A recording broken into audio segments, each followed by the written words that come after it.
Hello, my name is Robert Paul Wolff, and this is the first in an extended series of lectures on the thought of Karl Marx. Karl Marx is, in my judgment, the greatest social scientist who ever lived. But beyond that, he is a world historical figure. He was the inspiration for the two most important revolutions of the 20th century, the Bolshevik Revolution in October 1917 in Russia, and the Chinese Peasant Revolution in 1946 to 49 in China. Marx has given rise to a large number of Marxist, communist factions and groups, splinter groups all over the world. There's a literature on Marx that is an ocean that washes around the entire world. Marx is, in American economics, the Lord Voldemort, he whose name shall not be mentioned. But in the rest of the world, Marx is one of the great figures of all time. There's an enormous amount to say about the effect of Marx and his writings on the world. I'm not going to say any of it in these lectures, not a bit. These lectures are going to be devoted to the thought of Karl Marx himself. Now, Marx wrote a great deal. My complete set of the works of Marx and his lifetime associate and friend Friedrich Engels runs to almost 40 big, thick volumes, both in the German edition, which is in my apartment in Paris, and the English edition, which I have at home and which I actually use. But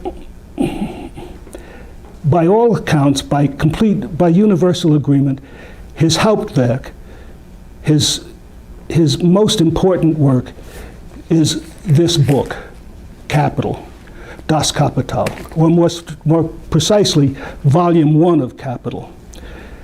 Capital is actually 6 volumes long. It's an enormous book. It runs to 4,000 pages or more. And although Marx only published the first volume in his lifetime, all of the materials were prepared at the time when he published that first volume. It is a famously difficult book to read, a mystifying book. It is like nothing else that any other social scientist or student of society has ever written. It is so mysterious that most raffiné of French Marxists, Louis Althusser, actually recommended at one point that students skip the first chapter and read the rest of the book and then come back to read the first chapter later because the first chapter was so mysterious. Why is the book so mysterious? Why is it so hard to read?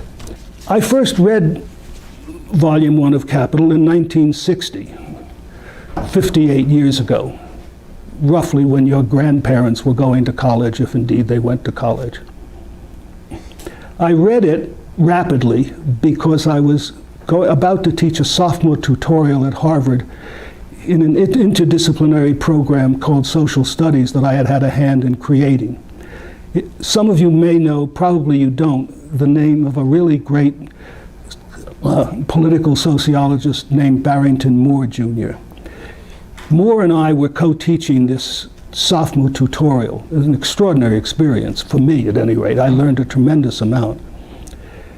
I read the book rapidly, and I was totally unimpressed by it, even though I came from an old socialist background. My grandfather, Barnett Wolff, was a leader of the Socialist Party in New York City in the first part of the 20th century. So I had, in effect, inherited my socialist leanings. Although, like many traits that are inherited, they skipped a generation. So that my parents were not socialists, but they were good Roosevelt New Deal Democrats, and I was raised that way. I didn't come back to Marx's Capital for many years. Over the years, I taught Marx's writings, but it was always the early writings, so-called. The economic philosophic manuscripts of 1844, which I'll talk about next time. That famous tract, The Communist Manifesto, which some of you may actually have read, under the covers, if nowhere else. But I didn't come back to Das Kapital until 1977. By that time, I was at the University of Massachusetts in Amherst, Massachusetts, and I decided to teach a graduate seminar on classics of critical social theory. So I went back and I assigned Volume 1 of Capital as one of the books for the semester. And I went back and I reread it. And this time I was stunned by it. I had never read anything so brilliant in all of my life. And by then I had written 2 books on the philosophy of Immanuel Kant, so I had a pretty high standard.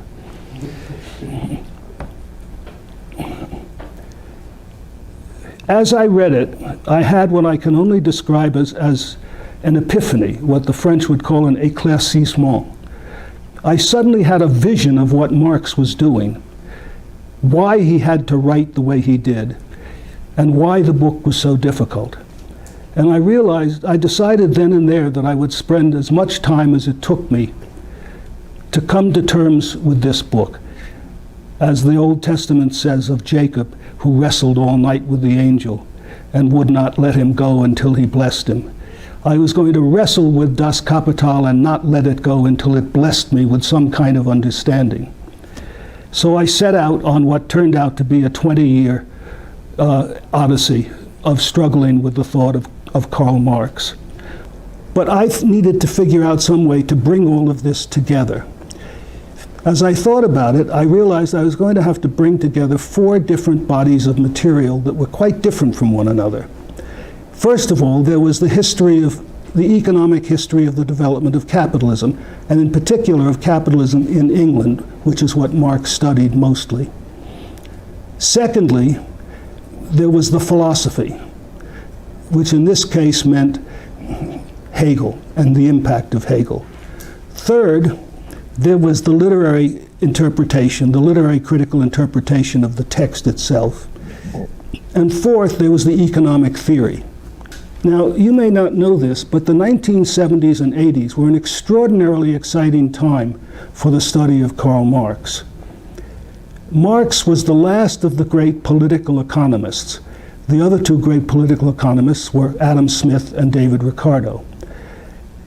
But when Marx published Volume 1 of Capital in 1867, he was bringing to a close a century-long tradition of great economic theorizing. The very next decade, there took place what has come to be called the Triple Revolution. Menger, Walras, and Jevons transformed economic theory by introducing calculus, marginal utility. If you've taken any economics, you've seen the supply curves intersecting with the demand curves and all the rest of that stuff that you study in economics. People went on reading Marx, but not in serious economics departments. But then in the 1970s and 1980s, around the world, a number of very gifted mathematical economists took a new look at the classical tradition of Smith, Ricardo, and Marx. And they brought to bear on it a mathematical technique of analysis that was quite unavailable to Marx or anyone else in his time, namely linear algebra.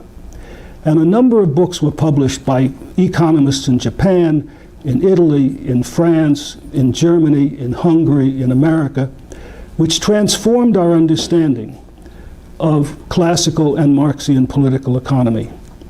The neoclassicists used calculus, and the classical economists, or the modern students of the classical school, use linear algebra. And I studied a lot of calculus in college, but I'd never studied linear algebra. Well, fortunately, I had a sabbatical. So I got my grades in at the end of the fall semester in '77, and I bought myself a college linear algebra text, and I took the month of January and taught myself linear algebra. And then I started studying these works that had been written around the world. And I am in these lectures going to show you how all of this weaves together. When I studied this material, I decided that I wanted to master its elements in such a way that I could explain them, not give the proofs, but explain them, explain this work without using anything but elementary mathematics, which is what I did in my little book, Understanding Marx. And so what I'm going to do at a certain point in this series of lectures is to take you through that modern reanalysis of the classical school of political economy, but not as they do it, using very sophisticated mathematics, instead using rather elementary mathematics. What I'm going to try to show you in the course of these lectures, and it's going to take me a long time because it's a very complicated story, is that Marx had an integrated understanding of the nature of capitalism that required knowing about the history of the development of capitalism and the formal structure of capitalism and the mystifications of capitalism which produce the false consciousness and the ideological distortions which are characteristic of the rationalizations of capitalism. And that in order to do this, he needed a language that could capture that multi-leveled understanding in such a way that he could communicate it and implicate not only his readers but himself in what he was understanding. If I can put all of this in a phrase, I will say that my goal when I set out was to find a way of introducing the irony into the equations. And I think to some extent I have found a way to do that. And over the next 9 lectures or so, that is what I will be laying out. In 1835, when he was 17, he entered the University of Bonn. And in October of 36, he transferred to the University of Berlin, which was a big deal. He was a brilliant young man with a phenomenal education, a sort of education which in those days was not uncommon, but is nowadays almost unheard of. He read Greek easily, classical Greek. He read Latin easily. German was his native language, and he eventually became completely fluent in French and English. He read Spanish and Italian, and he read everything. The story is that he used to reread the classical tragedians of ancient Greece each year just to keep his Greek fresh and fluent. When he was in Berlin, he met a group of young men. It was all men in those days, you understand. I'm not going to be politically correct and misrepresent the reality. All the students were men. He met a group who were followers of the philosopher Hegel, who thought of themselves as young Hegelians or left Hegelians. Hegel himself was a very conservative political theorist who thought that the kingdom of Prussia was the high point and fulfillment of the age-old unfolding of reason in the world. Sort of peculiar view. But among these young left Hegelians were people like Feuerbach and David Weiss and the Bauer brothers, Bruno and Edgar. Aside from Feuerbach, if you've heard of him, probably you haven't heard of the rest of them, but these were young Turks. They were students, and Marx took up with them. In 1841, he completed his doctoral dissertation. I can save you all a lot of trouble. I've read the doctoral dissertation. It's not worth reading. It's an okay piece of work on the ancient atomists, but it's not something you would want to spend time on. I will now, once again, I've done this before on camera, but I'm so proud of it, I will brag about this again. I'm a Kant scholar, and Kant in 1770 produced what is called the inaugural dissertation when he became a professor at the University of Königsberg. And I've read that, and I've read Marx's doctoral dissertation. Some while ago, that egregious creature, Newt Gingrich, decided to run for the Republican nomination for the presidency. And Newt Gingrich actually has a PhD. So I went online and I read Newt Gingrich's doctoral dissertation. I am, I believe, the only person in the world who has read Marx's doctoral dissertation, Kant's inaugural dissertation, and Newt Gingrich's doctoral dissertation. I will leave it to you to figure out which of those was the worst. At any rate, in 1842 and 3, Marx moved to Cologne and started writing for the Rheinische Zeitung, a journal, a left-wing journal. And he married Jenny von Westphalen. If you know anything about Germany, you will know that a young woman named Jenny von Westphalen must come from aristocratic background. So Marx was marrying up, as it were, a fact that pleased his parents, although His mother in particular was somewhat disappointed by young Karl, and at one point said, rather famously, "I wish Karl would write less about capital and make some." At any rate, then Marx moved to Paris. He wrote for another journal there. In 1844, he met Friedrich Engels. That was a very important moment in his life, of course. Engels was the son of a German industrialist and who had a factory in Manchester, England, which he sent Friedrich Engels to manage. And Engels spent the rest of his life living in Manchester. In 1844, when Marx was hard at work on the ideas which were bubbling up in his head, he wrote something which has come to be called the Economic Philosophic Manuscripts, or sometimes the Paris Manuscripts. I'll explain more about them next week, but this was not material that he intended to publish. It was simply his way of thinking and working. And he would take a sheet of paper and draw two lines on it, separating it into a column called land, a column called labor, and a column called capital. And then he would write about each one of these, going sheet after sheet after sheet. And his writings in the column called labor are quite brilliant and have had an enormous impact on subsequent thought. And I will be talking about them next week. They eventually surfaced and were published in the 20th century, but they were not intended to be published. In 45 through 47, Marx was expelled from Paris. I'll explain why in a little bit. Europe was in turmoil. Central Europe was in turmoil politically, and the police were playing whack-a-mole. They would stomp down on a group of radical young people, and those people would skirt over to some other city, then the police there would stomp on them and they'd squirt over to another city. And this happened to Marx until finally, in 1840, he moved from Paris, then he moved to Brussels. In 1848, Marx and Engels wrote the Communist Manifesto, the most famous political pamphlet in the history of the world. And Marx, not surprisingly, was forced to leave Brussels. So he moved to Paris and then he moved to Cologne. Finally, a year later in 49, being harassed by the police, Marx took his family and emigrated to England. And he spent the rest of his life living in London, working ferociously hard. He was working a lot of that time in a magnificent institution called the British Museum, which is a library, not a museum. And Marx spent endless hours there reading everything he could lay his hands on about economics, English economic history, factories, and so forth. Finally, in 1867, he published Volume 1 of Capital. Although, as I say, he had written by that time all of the materials which appeared eventually after his death in Volumes 2 and 3, and then in the fourth volume called Theories of Surplus Value.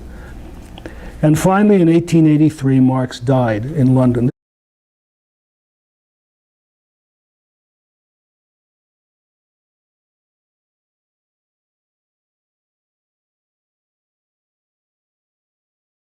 And that period of faith ends when the Messiah returns, when the last trump is sounded, and those who are condemned go to hell, and those who are saved go to heaven, and time itself ends. That's the Judeo-Christian story. Why do I take time to tell this to you, aside from the fact that it's a story that I obviously like? Because that is the fundamental shape of Karl Marx's economic theory. What Hegel does is to immanentize that story. It doesn't become a transcendent story, it becomes an immanent story. Hegel interprets it as the staged unfolding of reason and coming to self-knowledge of reason within the world. And Hegel has a brilliant idea. I don't actually like Hegel, I should explain. Some of you know that. I don't like him because he spent his entire life taking simple ideas and making them as complicated and incomprehensible as possible. And I think that what philosophers should do is to take complicated ideas and spend their lives making them as clear and simple as possible. But give credit where it's due. Hegel had a brilliant idea.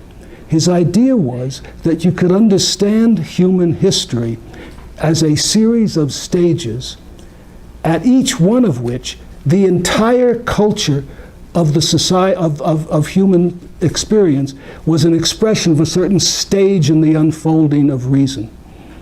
And this characteristically could be described in aesthetic terms. So we became accustomed, without even thinking about it, to talking about the medieval period, the Renaissance period, the Baroque period, the classical period, the Romantic period, the modernist period, the postmodernist period. When Jacob Burckhardt wrote his great work, The Civilization of Italy and the Renaissance, he presented the idea of Renaissance man, a man, that is to say, who in his politics, in his personal behavior, in his dress, in his manner, in every aspect of his life, embodied in an integrated way a certain creative notion of how to be. Now, what Marx does, we shall see, is to take this theory of Hegel, this story of Hegel, which is a secularization of the Judeo-Christian story, and turn it on its head, and to say that it is not the aesthetic style of a period that determines and marks its character. It's the organization of the economy in a period that determines the nature of that period, so that there is such a thing as feudal law and feudal politics and feudal religion, all based on and growing out of the feudal organization of the economy. And then that is replaced by a capitalist organization of the economy, which gives rise to capitalist law, capitalist politics. It isn't the politics or law that brings about the change in the economy. It's the change in the economy that brings about the politics and the law. Now, when Marx was young, he knew almost nothing about economics. But he had this brilliant idea, this transforming the idealist philosophy of Hegel into a materialist philosophy, where materialist meant looking at economics rather than looking at philosophy. But he did it in a formulaic way, which was evidence of the fact that he didn't really have a firm grasp on the actual structure of the economy of the feudal period or the capitalist period. But he had this idea, and it turns up even in the early economic philosophic manuscripts. It turns up 4 years later in the Communist Manifesto, and it comes ultimately from a secularization and then transformation of the Judeo-Christian story. So there was that. That was the philosophy. The second of the great things happening in Marx's day that influenced him was, of course, the French Revolution. Now, by the time Marx was a young man, Central Europe was in turmoil in the aftermath of the Napoleonic Wars. We here in the United States make a big deal out of the American Revolution, and we talk about it endlessly and as though it were somehow a turning point in human history. But from the point of view of the Europeans, that was just a colonial fou-fouras somewhere across the ocean that didn't make a great deal of difference. It didn't have much impact at all on real events, that is to say, on the events of Europe. What mattered was the French Revolution. Why? Because France in the 17th and 18th centuries was far and away the richest and most powerful nation in Europe. And when Louis XIV created Versailles and brought the aristocrats to Versailles as a way of keeping control of them so that they wouldn't give him any trouble, he created a world that stunned all the rulers of Europe. The King of Prussia tried to imitate Versailles. The Tsar of Russia tried to imitate Versailles. Some of you may have read, you've all heard of Leo Tolstoy's great novel, War and Peace. There may even be one or two of you who've read it. It's an enormously long book. It is, I like to think, I mean, I must explain. My wife and I spent 25 years watching The Young and the Restless, so I have some feeling for long-running soap operas. And War and Peace is sort of like an endless soap opera. It's just a very long book. But you probably don't know that when Tolstoy wrote it originally in Russian, the passages of it in which aristocrats are talking to one another are actually written in French. In the original novel, they're written in French because Tolstoy took it for granted that his readers would be able to understand French as well as Russian. So when Pierre, if you happen to know the novel, when Pierre meets Platon Karateov, this peasant who is symbolic of the earth peasants of Russia, he talks Russian to him. But when Pierre is in a drawing room talking to other aristocrats, he talks French to them. That's how influential, universally influential, France was. France was to the 17th and 18th centuries what Rome was to the Middle Ages. And French was the universal language, the language of diplomacy, in a way that Latin was the language of the Middle Ages, the international language of the Middle Ages. Well, when the head of France's king fell into a basket, chopped off by the guillotine, a shock went through Europe, the likes of which it had never before experienced in its memory. And after the Napoleonic Wars, which transformed the nature of warfare, by the way, throughout Central Europe, in what we now think of as Czechoslovakia, Hungary, Poland, Germany, there was a constant upheaval. The upheaval was manifested in many different ways. I mean, you may not realize it, but Grimm's fairy tales, which you read as children, were fairy tales that were collected by the Grimm brothers as an expression of their pride in their own native language and culture, as opposed to the language and culture of Versailles. The music of Chopin, the music of Grieg, all of this, the Polonaise, is an expression of pride in Poland.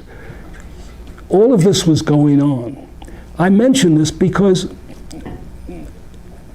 170 years later, when we read the manifesto, and Marx, you remember, if you have ever read it, if you haven't, you must. It begins, "A specter is haunting Europe, the specter of communism." And you think, oh, yeah, these young men, they were so naive. What did they know? But in Marx's own day, that was a perfectly plausible thing to believe because all around them revolutions were taking place. And one of the things we will see as we get more deeply into Marx's thought is that one of the major transformations in Marx's thinking, one of the major ways in which the young Marx, as they say, is different from the mature Marx, is a way that was caused by the failure of the revolutions of 1848. The failure of those revolutions led Marx in a fascinating way to completely change his understanding of feudalism and capitalism. And we'll see that in a week or so when we go through that. At any rate, all of that was part of the politics, the French politics side of what was happening when Marx came along. But far and away the most important thing that was happening was something that was getting much less dramatic attention than the philosophy of Hegel or the French Revolution, and that was the slow, centuries-long development of capitalism. As we'll see, capitalism developed first in England. Now, there were pre-capitalist developments that took place in various parts of Europe, including in the city-states of Italy. But capitalism, as we understand it, developed first in England. Indeed, when Marx was a young man writing the Communist Manifesto, capitalism had virtually not arrived in the German-speaking part of Central Europe. That was still a late feudal world. Indeed, capitalism was only beginning to develop in France, but it had fully matured in England. And it is therefore not surprising that the great theorists of the early capitalist period were English economists or British economists. The Scotsman Adam Smith and the Englishman David Ricardo. Smith published an introduction, an inquiry into the nature and causes of the wealth of nations, as his book is called, or as it's usually just referred to, The Wealth of Nations. In 1776, little joke in philosophy world. It's easy to remember the year in which he published The Wealth of Nations because it's the same year in which David Hume died, 1776. Okay, it's not much of a joke, but philosophy doesn't have many jokes, so you have to make do with what you've got. By the time Ricardo published The Principles of Political Economy and Taxation, 41 years later, in 1817, English capitalism had changed dramatically. And in a week or two, I will spend some time talking about that. That eventually became the centerpiece of Marx's life work, of course. He became the greatest theorist of capitalism. Not, by the way, it's interesting to note, a theorist of socialism. Marx is thought of as the father of modern socialism. That's a peculiar way to put it since there is no modern socialism, but the conceptual father of modern socialism, let us say. But Marx actually wrote almost nothing about socialism. He wrote, if you take all of Das Kapital and you throw in a manuscript that was found at his death, which is called the Grundrisse, and you throw in a couple of other things, there's 5,000 pages or more that he wrote about capitalism. You would be hard put, even if you take the Communist Manifesto and add it in, you'd be hard put to find 200 or 300 pages in which he said much of anything about socialism. There are important reasons why that's so, as we shall see. He was a theorist first and foremost of capitalism. And his work grew out of these three influences. First, the influence of Hegel's philosophy. Second, the political influence of the French Revolution and its aftermath. And then, most importantly, the development of capitalism. It's also worth noticing that the title of Capital is Das Kapital, but the subtitle is a critique of political, well, a critique, this says a critical analysis. It's a critique of capitalist production. It's a critique of political economy. That is to say, it is a critique of the theorists who came before him, as much as it is a critique of the economy that those theorists were talking about. And as we will see, Marx simultaneously embraces their way of thinking and transforms it in ways that I find astonishing and brilliant. Now, where to start? I want to warn you of something. There is so much to talk about that I can't talk about it all at the same time. If you've ever seen the wonderful movie Amadeus, which is made from the Peter Schaffer play of the same name, there's a marvelous scene in which Mozart, it's about Mozart, and there's a marvelous, and well, it's really about Salieri, but that's neither here nor there. There's a marvelous scene in which Mozart is explaining to the Emperor Joseph the wonder of opera.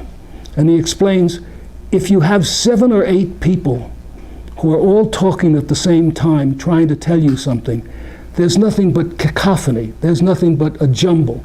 You can't understand what they're saying. But if you have 7 or 8 people who are all singing at the same time, what they produce is beautiful music, especially when it's Mozart's music. That's what Marx did. Marx didn't simply have 4 or 5 different things that he wanted to say at the same time, producing a cacophony. He had 4 or 5 things he wanted to say at the same time, which produced beautiful music. But since I am not Karl Marx, all I can think to do is to take each of those things, spell it out separately, until I can make it clear to you, and then weave it all together and show you how it fits together in an integrated understanding of capitalist economy and society. Now, it's inevitable to ask, so what then, as we say where I come from? That's very nice, but what does it all come to? So it's natural to ask, now that we understand Marx, was he right? Well, the simple answer to that is he was right about some things and he was wrong about other things. He wasn't a preacher. He wasn't the voice of God crying in the wilderness. He was a social scientist. He got some things right, deep, profound, important things. He got some things wrong, important things wrong. In my very last lecture, I will try to summarize for you what I've actually written. I didn't publish it. I stopped publishing after a while. Enough was enough. But what I've written, the future of socialism. And I will just give you a little hint. It ain't good. But it's interesting to understand why it's not good. And the reason that it's not good is connected with some of the things Marx got wrong. Why it would be good is connected with what Marx got right. But would be is less important than will be, less exciting than will be. So this whole series of lectures will end on a downer, which I think is appropriate for America at this point in its history, since we are at a point where we may very well be confronting the danger of authoritarian fascism. I don't want to paint a rosy picture. But that's all for the future. Next week, if you want to do a little reading, take a look at the economic philosophic manuscripts. The one on the manuscript on alienated labor. It's one of the most extraordinary things that has ever been written. And you might also read the Communist Manifesto. That's always a good thing to do. But in particular, it would be useful for next week. So, with that, I will bring this lecture to a close, and I will see you all next Monday.